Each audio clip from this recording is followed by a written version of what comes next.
L'histoire va-t-elle se répéter en Afrique de l'Est?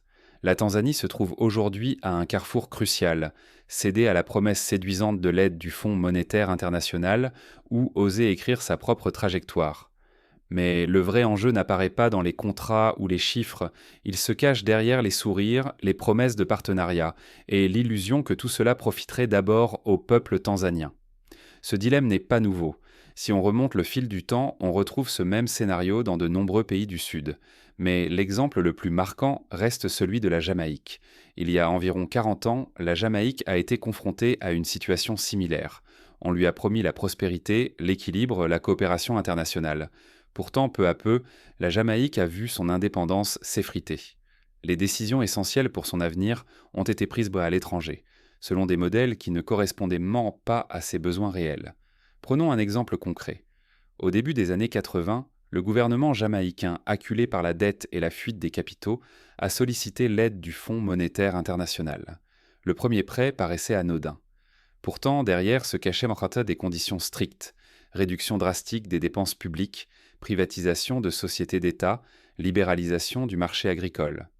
Cela voulait dire moins d'investissements dans les écoles, moins de subventions pour les agriculteurs locaux et une ouverture des frontières à des produits étrangers qui ont rapidement concurrencé puis asphyxié les productions locales. La Tanzanie présente aujourd'hui les mêmes signaux d'alarme. Le scénario se répète: d'abord la pression légère, ensuite les conditions strictes, puis les sacrifices imposés sous couvert de stabilité. Derrière chaque ligne d'aide se trouvent de nouvelles exigences qui redessinent l'économie, mais surtout qui limitent la liberté du pays à décider pour ses citoyens, à investir dans ses propres ressources, à choisir sa voie. Si la Tanzanie ne saisit pas ce moment, elle pourrait perdre sa capacité à décider pour une génération entière. Ce n'est plus seulement une question d'économie, mais de préserver l'autonomie politique, l'avenir et la dignité de tout un peuple. Regardez l'exemple du Sénégal dans les années 90. Sous la contrainte d'un programme d'ajustement structurel, les subventions aux denrées de base ont été supprimées, provoquant une hausse brutale des prix et de violentes émeutes populaires. La leçon est claire: chaque choix économique a des conséquences profondes et parfois irréversibles sur la société. Mais comment la Jamaïque s'est-elle retrouvée piégée dans ce système? En comprendre le mécanisme est la première étape pour éviter de le reproduire. Tout commence en silence, presque sans qu'on s'en aperçoive. La quête de stabilité semble anodine, mais elle ouvre la première brèche. Dans l'histoire contemporaine, le piège du Fonds monétaire international ne se referme jamais d'un coup. Cela commence par de petites angoisses d'économique, un sentiment d'asphyxie budgétaire, l'urgence de trouver une bouffée d'oxygène. Immédiatement, les dirigeants entendent la même antienne. Des experts, des conseillers, voire des partenaires étrangers promettent qu'il n'existe aucune alternative. L'aide extérieure devient la planche de salut. En Jamaïque, tout s'est joué dans le calme. Les pourparlers avec le Fonds monétaire international paraissaient techniques, sans éclat. Mais sous la surface, les exigences étaient intransigeantes. Coupe massive dans les dépenses publiques, réformes douloureuses, ouverture totale aux investisseurs étrangers. On promettait stabilité et croissance. Mais la stabilité n'a jamais vraiment frappé à la porte. Le monde oublie ce qui a suivi, une décennie entière de sacrifices. Année après année, la Jamaïque a avalé des mesures drastiques, revu ses priorités, parfois même cédé la gestion d'une partie de son budget. L'éducation, la santé, le développement rural, tout a été sacrifié pour satisfaire des indicateurs imposés depuis des bureaux lointains. Pour illustrer, citons la réforme de l'éducation en Jamaïque. Des milliers d'enseignants ont perdu leur emploi, les classes sont devenues surchargées et beaucoup d'enfants issus de milieux modestes n'ont plus eu accès à une scolarité décente. Résultat, une génération entière a vu ses perspectives d'avenir compromises. Le véritable piège n'est pas le premier prêt. Ce sont les conditions qui s'installent après la signature. Elles redessinent l'avenir d'un pays pour plusieurs générations, dictant où investir, quoi abandonner. Peu à peu, la nation perd sa trajectoire, forcée de suivre une feuille de route dictée par l'extérieur, coupée de ses besoins réels. Ignorer ce mécanisme, c'est sous-estimer la puissance du système du Fonds monétaire international. Un mécanisme qui, une fois enclenché, pèse sur chaque décision, chaque vie. Ce n'est plus seulement une question de ligne budgétaire, c'est l'avenir entier d'une nation qui se joue, décennie après décennie. Prenons le cas du Ghana au début des années 2000. Après avoir accepté un programme du fonds, le pays a vu son secteur agricole bouleversé. Le cacao, richesse nationale, a été ouvert à la concurrence internationale et une part significative des bénéfices a quitté le pays. Les producteurs locaux, quant à eux, ont vu leurs revenus stagner alors que le coût de la vie augmentait. Aujourd'hui, la Tanzanie se retrouve à la croisée des chemins. Va-t-elle suivre la même route que la Jamaïque ou saura-t-elle tracer un chemin qui lui ressemble vraiment? Le pays possède une jeunesse vibrante, des ressources naturelles abondantes et une position enviée entre l'Afrique de l'Est et l'océan Indien. Mais ces atouts, au lieu de la protéger, attirent les regards aiguisés du système mondial. Par exemple, la Tanzanie est le quatrième producteur d'or du continent africain, elle possède de vastes réserves de gaz naturel et ses ports ouvrent sur des marchés régionaux de plusieurs centaines de millions de consommateurs. Dès que la Tanzanie montre des signes de vitalité, les institutions internationales s'intéressent à elle. Ce n'est jamais innocent. Il s'agit de façonner sa trajectoire sous couvert d'aide et de partenariat. Tout commence toujours par des promesses rassurantes, soutien, stabilité, réforme, mais derrière ces mots, des consignes strictes s'imposent vite. Couper dans les dépenses publiques, ouvrir les marchés sans filet, appliquer des recettes importées et déconnectées des réalités locales. En Jamaïque, il y a plusieurs décennies, ce scénario s'est joué presque à l'identique. Année après année, le fossé s'est creusé entre les besoins réels du peuple et les exigences venues de l'extérieur. Les politiques imposées ont fragilisé l'économie, entraînant dépendance et stagnation. La production locale de lait, par exemple, s'est effondrée face à l'afflux de lait en poudre subventionnée importée d'Europe.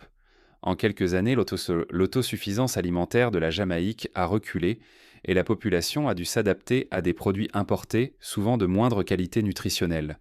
Le risque pour la Tanzanie? Répéter ce schéma douloureux.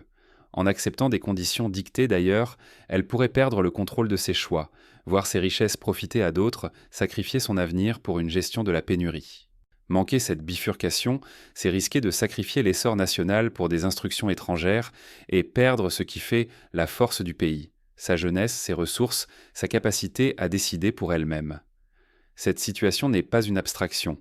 Au Zimbabwe, au début des années 2000, des décisions dictées par des agences extérieures ont mené à une crise alimentaire majeure et à une hyperinflation qui a ruiné des millions de familles.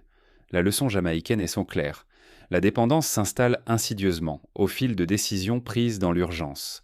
Mais il n'est pas trop tard pour la Tanzanie de briser ce cycle et défendre sa souveraineté économique. Mais la question reste entière. Comment éviter ce piège et écrire une voie nouvelle? Pour comprendre, il faut remonter à l'origine des choix imposés à la Jamaïque. Le choix posé aujourd'hui pèsera sur des générations. Ce n'est pas une formule creuse.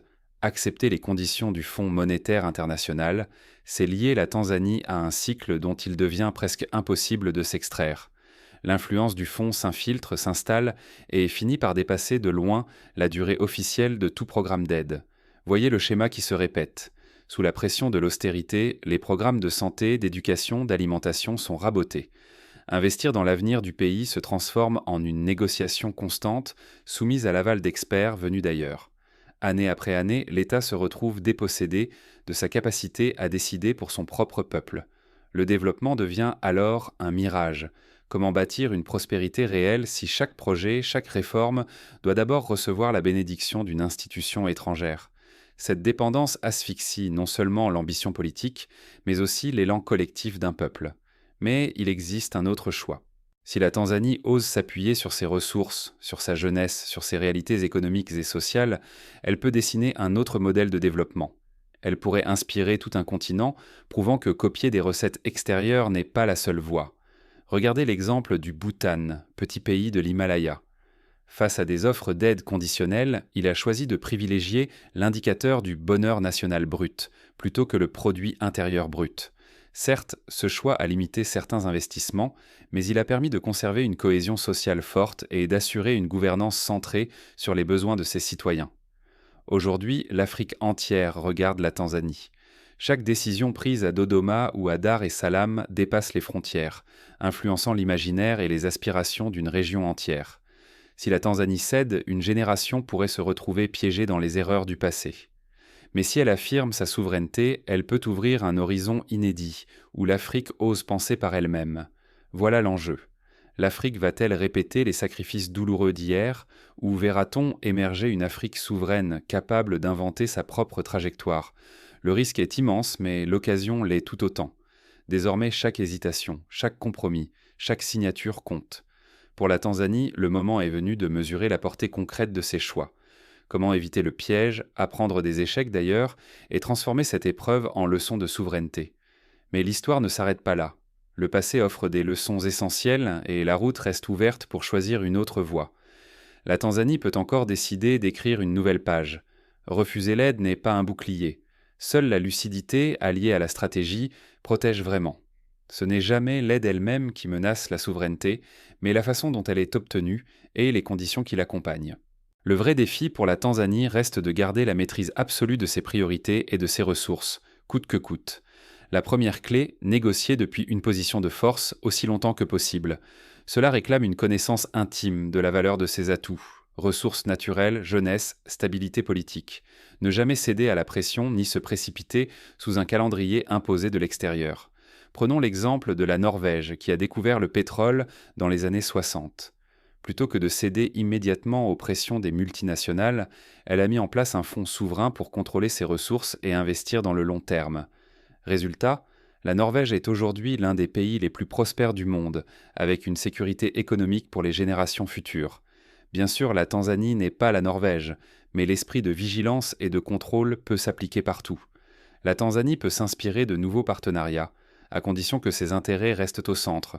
Il faut choisir ses alliés, multiplier les options et refuser tout accord qui exigerait des sacrifices inutiles de la population. L'indépendance se joue dans la sélection minutieuse de chaque engagement.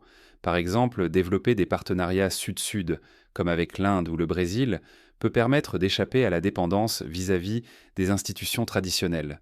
Mais rien n'est plus décisif que la vigilance du peuple.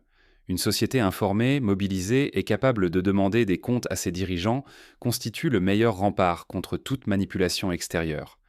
Transparence dans chaque négociation, publication des termes, engagement citoyen, ces armes protègent de la dépossession.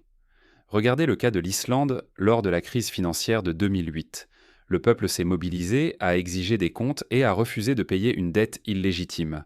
Ce sursaut démocratique a permis de préserver la souveraineté du pays dans un moment critique. La souveraineté ne se préserve pas à coups de discours, mais par des actes concrets. Chaque choix économique, chaque signature, chaque dollar accepté ou refusé construit ou affaiblit la capacité du pays à décider de son avenir. Il ne s'agit pas de fuir la scène internationale, mais d'imposer ses propres règles du jeu. Pour y parvenir, la Tanzanie peut adopter plusieurs mesures pratiques. Premièrement, investir massivement dans l'éducation et la formation professionnelle pour augmenter la valeur ajoutée locale et limiter la dépendance au marché extérieur. Deuxièmement, soutenir les petites et moyennes entreprises locales par des crédits, des allègements fiscaux et des politiques d'achat public préférentielles. Troisièmement, créer des fonds souverains et des réserves stratégiques pour protéger les ressources du pays et investir dans l'avenir, comme l'ont fait la Norvège ou le Botswana avec ses ressources diamantifères. Quatrièmement, renforcer la gouvernance et la lutte contre la corruption, car chaque dollar détourné affaiblit la capacité du pays à négocier et à investir dans ses priorités. Cinquièmement, encourager une presse indépendante et des associations de la société civile actives, capables de surveiller et d'alerter sur les risques de perte de souveraineté. Si la Tanzanie avance sans stratégie ni vigilance, d'autres traceront sa route pour des décennies. Mais un choix lucide, guidé par ses intérêts et la voix de son peuple, peut devenir un modèle pour toute l'Afrique. L'histoire ne doit pas se répéter par ignorance, mais s'écrire par intelligence. Le dilemme tanzanien ne se résume donc pas à un choix binaire. Il s'agit d'inventer une nouvelle voie, audacieuse et fidèle à ses propres aspirations. L'heure n'est plus à l'attente. Chaque minute d'hésitation rapproche la Tanzanie du même piège que la Jamaïque a connu il y a plus de 40 ans. Ici, sur le sol africain, c'est par la lucidité et la détermination de tout un peuple que l'avenir se joue, et non dans les couloirs feutrés d'institutions lointaines. Il ne s'agit pas que d'économie, ni de chiffres couchés sur du papier. Il s'agit de souveraineté, d'identité, du droit de choisir son destin. Une fois ce pouvoir cédé, il devient presque impossible de le récupérer. L'exemple jamaïcain nous a appris que céder sous la pression extérieure ne mène ni à la prospérité ni à la stabilité durable. Le risque est colossal. Accepter sans vigilance les conditions du Fonds monétaire international, c'est risquer de sacrifier l'avenir d'une génération pour un soulagement immédiat. Ce n'est pas une fatalité. Il reste temps d'exiger un sursaut collectif, une intégrité et un courage partagé des dirigeants comme des citoyens. Ce n'est pas seulement la Tanzanie qui est concernée. C'est tout un continent qui regarde, espérant voir naître un exemple d'émancipation, un modèle fondé sur la force de ses propres enfants. Refuser de subir, c'est refuser que l'on dicte à distance les choix vitaux pour le pays. Nulle solution miracle, nul raccourci vers le développement. Mais il existe une voie, celle qui respecte la dignité et la capacité d'inventer son propre futur. Vigilance et responsabilité sont les seules garanties d'un avenir choisi, pas subi. Le choix appartient à chaque Tanzanien, à chaque Africaine qui refuse de voir l'histoire se répéter. À cette croisée des chemins, la véritable force réside dans la lucidité et l'action collective. La vigilance n'est pas un luxe, mais une nécessité absolue pour que la Tanzanie, et avec elle l'Afrique, prennent enfin la plume de sa propre histoire. Le dernier mot revient au peuple tanzanien. C'est à lui de réclamer la transparence, d'exiger le débat, de veiller à ce que chaque engagement soit pris dans l'intérêt commun. La souveraineté n'est jamais acquise, elle se conquiert chaque jour, à force de courage, de discernement et d'unité. L'histoire attend la réponse de la Tanzanie. Sera-t-elle celle d'une nation qui se lève, consciente de ses forces et lucide face aux pièges du passé, ou celle d'un peuple qui, par lassitude ou illusion, accepte de répéter les erreurs de ses voisins? Il est encore temps d'écrire une histoire différente, une histoire de choix, d'audace et de dignité retrouvée. La Tanzanie, et avec elle l'Afrique, a rendez-vous avec son destin. À chacun d'y prendre part, avant que d'autres ne décident à sa place.